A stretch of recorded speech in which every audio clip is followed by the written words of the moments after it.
vamos resolver o seguinte problema. Esse corpo tem uma velocidade inicial, sofre uma força para o sentido negativo da trajetória, o sentido oposto ao sentido da trajetória. Durante um certo tempo, ele vai ser observado e deseja-se a velocidade final. Como é que você resolveria essa questão?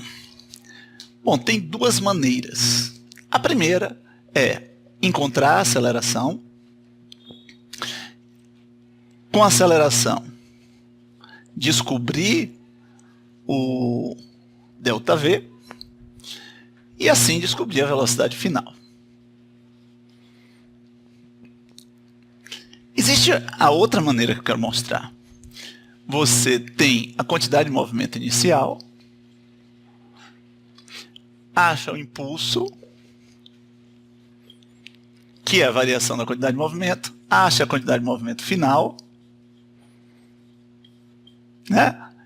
E acha a velocidade com o valor da quantidade de movimento final. Só que os cientistas, eles vão mexendo nas possibilidades para ver se descobre alguma coisa interessante. Por exemplo, tem algo interessante aqui? Tem. O conceito de quantidade de movimento está vinculado a uma lei, que é a lei da conservação da quantidade de movimento, uma lei bem genérica, bem universal, que nos ajuda a relacionar os corpos, e está atrelado também ao conceito de poder de impacto. Então os homens começaram, né, a mexer nessas problemáticas e se perguntaram, e se eu não tiver o tempo que ele andou daqui para aqui? E sim o deslocamento. A pergunta, isso é mais fácil ou mais difícil? Não se esqueça que deslocamento é muito mais fácil de medir do que o tempo. O tempo precisa de um cronômetro, o deslocamento precisa de uma fita métrica. Entendeu? Deslocamento é aquele aconteceu e fica lá parado e você mede. Então, de certa forma, tem um interesse, pelo menos o interesse da facilidade de se perguntar como é que eu acho a velocidade final em uma situação dessa. Aí você pode dizer, bom, Lúcio, tranquilo, usa a segunda lei para achar a aceleração e aplica a equação de Torricelli no formato mais comum, mais usado, mais prático, mais conhecido. Beleza. Então isso, de certa forma, é semelhante a isso aqui. Você pega, acha a aceleração e aplica nas relações da descrição do movimento uniformemente variado, como é essa daqui, que a gente chama de cinemática. Só que os homens, na sua inquietude, perguntaram, será que existe uma relação, um atalho, uma forma diferente de achar essa velocidade final, como aconteceu na quantidade de movimento? Será que a gente não acha um conceito que vai trazer coisas novas para a física? Hã? Como é que faria isso? Bom, primeira coisa é se perguntar, né? Para fazer uma analogia, eu queria saber, quer dizer, a chave disso aqui, que é o impulso, né? Eu queria saber o seguinte, em vez de força vezes delta tempo, o que seria força vezes delta S? Força vezes deslocamento. É uma coisa nova. A expectativa é que isso seja variação de alguma coisa. E alguma coisa que envolva velocidade, porque uma força agindo por um deslocamento vai mexer com a velocidade. Alguma coisa que faça algo parecido com isso aqui. Ó. Força vezes tempo vai mexer com a grandeza que tem a ver com velocidade, mas tem a ver também com a massa. Então a expectativa é que a gente encontre alguma coisa que tem a ver com a massa e que tem a ver com velocidade. Mas aí, como é que a gente faria isso? Primeira coisa é perguntar, o que seria força vezes deslocamento? Vou fazer aqui. Ó. Força vezes deslocamento seria a mesma coisa, usar isso aqui, ó, massa vezes aceleração vezes deslocamento. Já começou a sacar onde eu vou parar, né? Ou não. Esse produto aqui, ó, aceleração vezes delta S, é esse mesmo produto. E a gente deságua aqui em uma forma que a equação de Torricelli tem, que é a forma mais profunda, justamente pelo que a gente vai precisar dela aqui. Então, V0 joga para cá, Quando eu apresentei Torricelli, eu apresentei ela assim. Aqui vai ficar 2A vezes ΔS, só que o 2 aqui como multiplicador, né, ele vem para cá dividindo, então eu vou dividir isso daqui. Então veja só, foi assim que eu apresentei a Torricelli.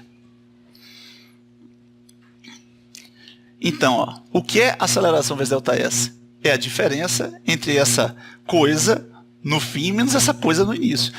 Isso aqui é uma variação de uma coisa, que não é a quantidade de movimento nem a velocidade, mas é a derivada da velocidade.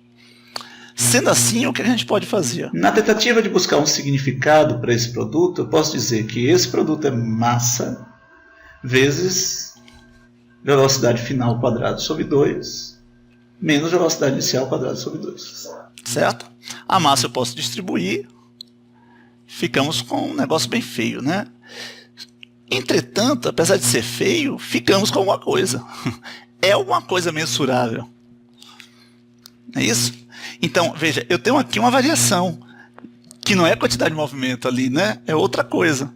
Essa coisa é a massa vezes velocidade ao quadrado sobre 2. Então, o produto força vezes deslocamento, da mesma forma que o produto força vezes tempo, tem uma variação de alguma coisa. Isso aqui ganhou o nome de energia cinética. Na verdade, eu estou encurtando bastante a história. Ela começou com o nome de vis-viva, né? Mas não ser objetivos. Hoje, chamamos isso de energia cinética. Então, o que é força vezes deslocamento? Uma diferença entre o final e o inicial dessa coisa. Uma variação dessa coisa. Então, isso aqui chama variação de energia cinética. Então, da mesma forma que força vezes tempo é variação da quantidade de movimento, força vezes deslocamento é variação dessa energia cinética. E vamos ter que chamar isso daqui de alguma coisa. Ou seja, quando você pega uma cadeira e empurra fazendo uma força por uma distância, você cansa, né? Se você fosse fazer essa força por uma distância maior, você ia cansar mais. Dá mais trabalho, né? Pois bem, isso foi chamado de trabalho. Usaremos a representação W para trabalho, do inglês work, né? Então, é isso, olha, é muito parecido. Não, essa linha é muito parecida com essa.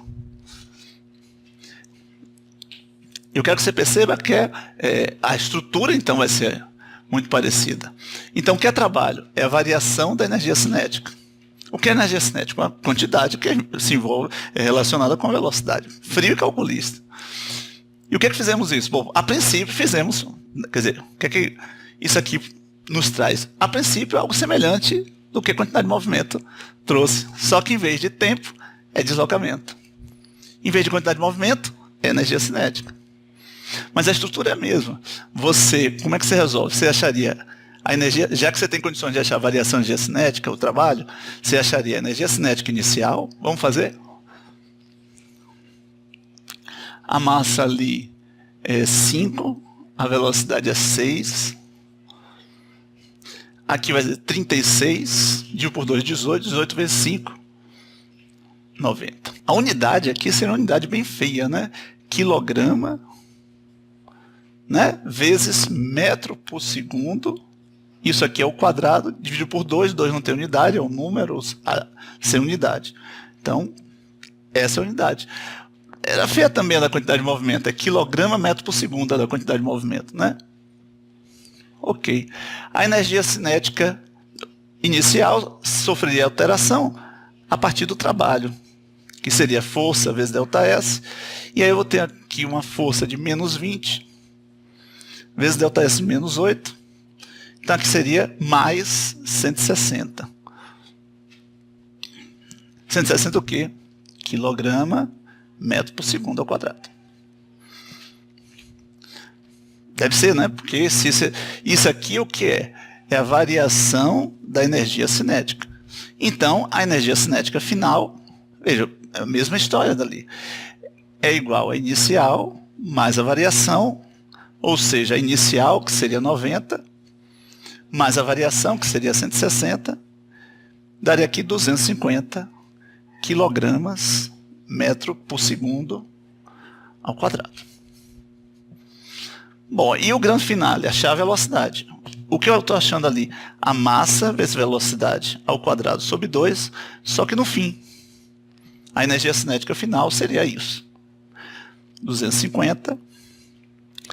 Aqui eu teria a massa, que é de 5, V final ao quadrado sobre 2, é igual a 250. 2 passa para cá, fica 500, dividido por 5 fica 100. Então, velocidade final ao quadrado é igual a 100, velocidade final é igual a 10. Certo? Não, claro que se você pensar, Lúcio, é muito mais rápido você achar a aceleração e aplicar logo a equação de Torricelli e achar a velocidade final. Sim, mas o que eu quero mostrar é um novo conceito que vai abrir as portas para uma grande quantidade de possibilidades. Porque eu não sei se você percebeu, iniciamos o caminho de entender energia. Por enquanto, a energia aí veio como o nome, poderia ser tchutchu, variação de tchutchu. Mas o fato é que, por enquanto, nós entendemos que a força consegue variar essa quantidade vinculada ao movimento, que é chamada energia cinética. No caso aqui, essa ação da força vinculada ao deslocamento a gente chama de trabalho. O trabalho aqui foi positivo. Por quê? Porque a força e o deslocamento apontaram para o mesmo sentido. Essa é a primeira coisa que você percebe, né? Se o trabalho fosse, ou se a força fosse negativa e o deslocamento fosse positivo, ou o inverso, né, esse produto daria negativo. Se os dois fossem positivos, esse produto daria positivo. Então, o que é que a gente pode concluir disso tudo? Que o trabalho, que esse produto fosse deslocamento, será positivo se a força e o deslocamento estiverem no mesmo sentido. Será negativo se tiver sentido oposto. O que é interessante, por quê?